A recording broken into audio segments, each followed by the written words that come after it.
Imagine paying extra for a window seat on a flight, only to end up with a view of the wall. Some passengers are now suing United Airlines and Delta over what they're calling windowless window seats. A class action lawsuit claims the airlines upsold passengers a window seat, only to get the innermost chair without a view. United responded, claiming it did not guarantee an actual window, and now the airline is trying to get the lawsuit tossed. Joining me now is travel industry expert Sandra McLemore. Sandra, good morning. This has happened to me. I never thought of suing. I just thought the airline is allowed to do whatever they want. Is there fine print somewhere that passengers missed where they wouldn't be guaranteed a window seat even if they paid extra for a window seat with a view? Hannah, the people have had enough. They are tired and they are done. You can cancel flights, you can delay flights, you can hide fees, you can charge extra fees, but this is outrageous. This is the airlines clearly not doing okay. Something is wrong here because in no world would you have an aisle seat, a middle seat, and a wall seat. A window seat is a window seat, and people expect a window. United is trying to get the lawsuit thrown out, claiming it never contractually promised those window seats would have views. How strong of a case do they have here, Sandra? I honestly don't think that they do. And here's why. Hotels, resorts, and cruise lines are required to share if you have an obstructed view or a restricted view, they call it.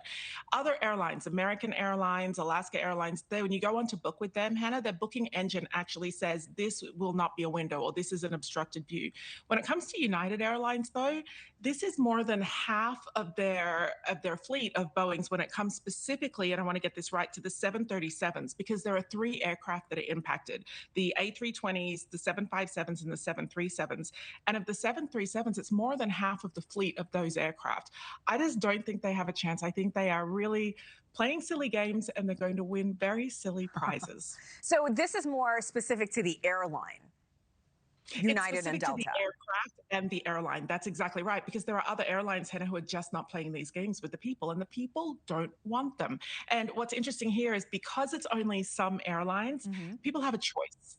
If you treat people poorly, if you lie to them, if you try to trick them, they will book elsewhere.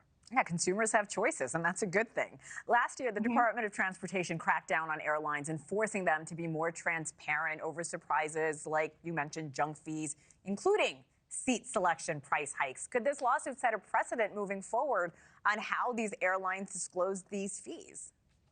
Yes, and then no, because every time we have a change of administration, particularly a change of government, we see the rules change. During Obama's era, it was so strict, Hannah, the airlines had to report all kinds of fees if they were charging carry-on fees, baggage fees, seat fees, fees to put people together. And then Trump came in on his first administration and all these fees went out the window. Biden came back in and then the fees are strict again. So we're just going to see this continuous 2 steps forward, 3 steps back situation. So if it's a win now for the people, no doubt that will change later down the track, depending on the administration. It's frustrating because people deserve better. What advice do you have for flyers, Sandra? Honestly, if it's important to you to have a window seat, put your money where your values are. If you value honesty in a company, and that goes for me, honestly, with any company out there, put your money where your values are. If you're flying on an airline mentioned, Delta or United, and it matters to you, and on a serious note, I have to say, I'm kind of grinning a little bit, but there is a serious underbelly to this where people have anxiety. They have trauma flying. There are just reasons, personal reasons why people want to sit next to a window. If you're on United or Delta, it pays to call through to the airline right now and to get that seat moved. Thank you for watching. Subscribe below and download our NewsNation app right now on your phone, and you will get fact-based, unbiased news for all Americans.